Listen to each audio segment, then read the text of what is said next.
If you have a Bryant furnace like this one and it keeps shutting off and you get a pressure switch error, there are a few things you'd want to check for sure.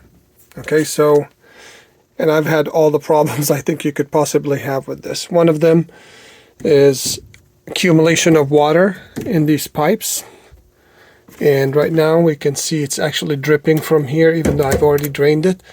I had created a path for the water to drip out because I did not glue this after I had to cut it, remove it, get rid of the water.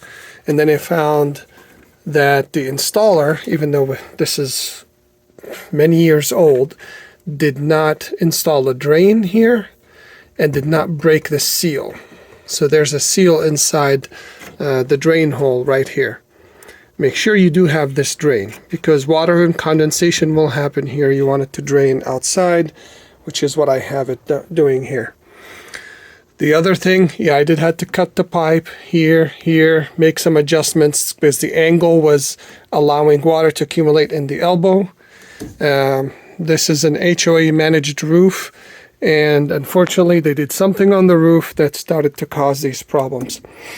This one also started accumulating water. It is still slanted that way, but the condensation that built up inside caused another problem.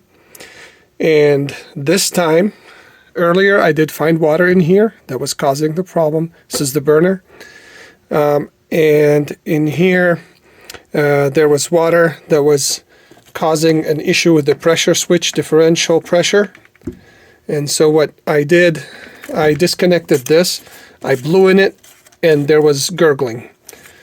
So definitely there was water. After pulling this and draining, and it actually filled this up quite a bit, I found that there is a drain. And I'm like, okay, why is that not working? So I disconnected it just now.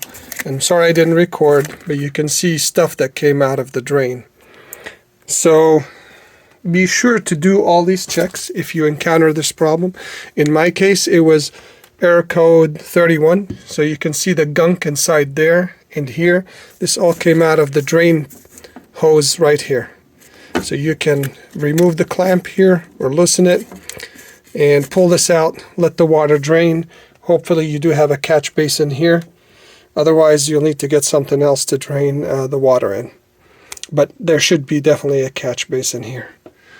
So all of this, once troubleshot, if your switch is bad, first test everything else before replacing the switch, okay? There are a lot of things that can go bad here. And best of luck.